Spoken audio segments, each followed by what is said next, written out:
তো আজকের ভিডিওতে আমি আপনাদেরকে দুর্গম একটা পাহাড়ি আঁকা বাঁকা মাথা ঘোরানো অসাধারণ রাস্তা দেখাবো। আর এই রাস্তার সৌন্দর্য দেখলে আপনারা একদমই অবাক হয়ে যাবেন। ভিডিওটা পুরোপুরি দেখতে থাকুন। আজকে এই রাস্তাটিকে কভার করবে একটা কার। এই যে দেখতে পাচ্ছেন কারটা চালু হয়েছে। পুরো এই রাস্তাটি আঁকা বাঁকা উঁচু নিচু রাস্তাটা পাড়ি দেবে এই কার। চলুন, প্রচুর অ্যাডভেঞ্চারাস একটা জার্নি হতে চলেছে। মনে হবে পুরো থ্রিলিং একটা জার্নি, মনে হবে যে আপনি ভিডিও গেম খেলছেন, এইরকম একটা সৌন্দর্য পাবেন। ভিডিওটা পুরোপুরি দেখতে থাকুন। এই যে দেখতে পাচ্ছেন এটা হচ্ছে রাস্তা। কোথাও কোথাও নিচে নেমে গেছে, আবার কোথাও কোথাও উপরে উঠে এসেছে।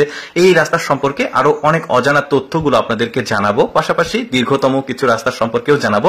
এই যে দেখতে পাচ্ছেন রাস্তা বেশ চমৎকার, কিন্তু একদম ওই যে কারটা নেমে আসছে, এই যে দেখতে পাচ্ছেন ওই যে কারটা নেমে আসছে ধীরে ধীরে ধীরে ধীরে।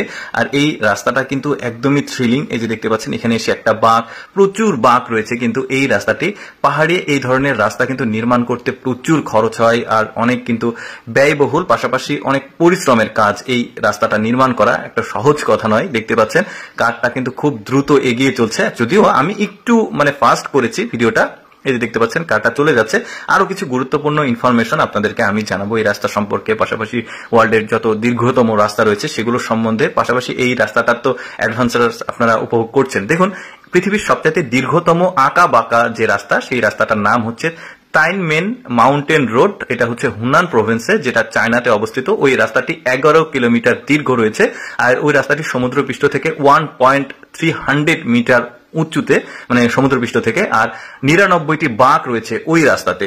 চিন্তা করে দেখুন, সমুদ্রপৃষ্ঠ থেকে 1.300 মিটার উঁচুতে। আর এটা কিন্তু এতটা উঁচুতে না, তারপরেও এই রাস্তাটি বেশ এক্সট্রিম একটা রাস্তা। এই রাস্তা সম্পর্কে তথ্য জানাচ্ছি, তার আগে আমরা একটু দেখি যে কারটা কিভাবে যাচ্ছে।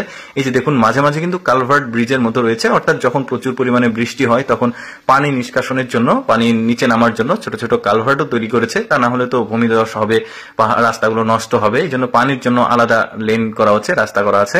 এই যে দেখতে পাচ্ছেন এখন কিন্তু এই গাড়িটা একদমই নিচে নেমে আসছে। আর কিছু কিছু সময় আবার নিচে নামতে নামতে আবার উপরে উঠছে, প্রথমে শুরুতে নিচে নেমেই যাচ্ছে। আচ্ছা, এই রাস্তাটি কোথায় সেটা আমি বলি। এটা হচ্ছে চায়নার শিয়াংজুয়াং তিয়ানলু তে অবস্থিত। আমি নামটা একটু কঠিন, চায়না নাম যেহেতু। আর এই রাস্তাটা এই যে দেখতে পাচ্ছেন গাড়িটা নিচে নেমেই যাচ্ছে। কতটা লং রাস্তা চিন্তা করে দেখুন।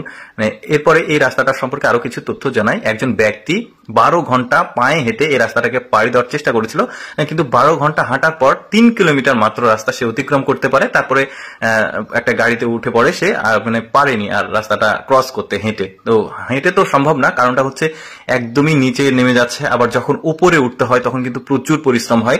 যারা পাহাড়ি অঞ্চলে রাস্তার হাঁটার অভ্যাস আছে যাদের, তারা কিন্তু জানে যে পাহাড়ের রাস্তাগুলোতে উঠতে কি পরিমাণ এনার্জি লস হয় সেটা। যারা পাহাড়ি অঞ্চলের মানুষ, তারপরে যারা পাহাড়ে ভ্রমণ করে, তারা কিন্তু জানে। দেখুন কি চমৎকার অ্যাডভেঞ্চারাস এই রাস্তাটা।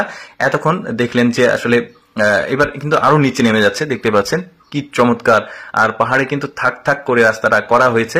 এমন এটা আরেকটা ব্যাপার, সেটা হচ্ছে যে ইঞ্জিনিয়ার যারা এই রাস্তাটাকে তৈরি করেছিল তাদের এই পুরো রাস্তাটি যদি সোজাসুজি করা হয় মাত্র 3 কিলোমিটারে কভার হবে। আর এই রাস্তাটি এই আঁকা বাঁকা করাতে এই রাস্তাটি 38 কিলোমিটার আসলে দীর্ঘ হয়ে গেছে এই রাস্তাটি, এই আঁকা বাঁকা করতে গিয়ে। আর এই রাস্তাটি কিন্তু পুরো 9 মিনিটে এই গাড়িটা পার হয়েছে। কিন্তু আমি আপনাদেরকে জাস্ট একটু ফাস্ট করে এই 5 মিনিটের মধ্যে দেখাচ্ছি। এই যে দেখতে পাচ্ছেন এখন কিন্তু উপরে উঠছে, এতক্ষণ নিচে নামলো। এখানে কিন্তু একটা পাহাড়ি নদী দেখা যাচ্ছে, চিকন নদী। এখন কিন্তু গাড়িটা উপরে উঠতেই আছে। কি চমৎকার দৃশ্য দেখা যাচ্ছে। ইন্ডিয়াতে কিন্তু এই ধরনের রাস্তা আছে বেশ কয়েকটা প্রদেশে, তারপরে পাকিস্তানে রয়েছে, আমাদের পার্বত্য জেলা বান্দরবনেও কিন্তু এই ধরনের রাস্তা রয়েছে, তবে এতটা এক্সট্রিম লেভেলের না। সামনে কিন্তু একটা পাহাড়ের মাঝখান দিয়ে টানেল আছে, ওই টানেলের কাছে গিয়ে শেষ হবে এই জার্নিটা।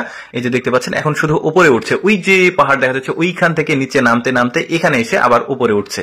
চিন্তা করে দেখুন কতটা এক্সট্রিম একটা জার্নি। যে ড্রাইভার এই রাস্তাতে ড্রাইভ করে সেই জানে আসলে কতটা কষ্টকর এই ধরনের রাস্তাকে ক্রস করা।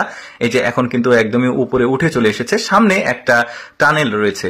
দর্শক, কেমন লাগলো আজকের এই অ্যাডভেঞ্চারাস জার্নিটা অবশ্যই কমেন্ট করে জানাবেন। আর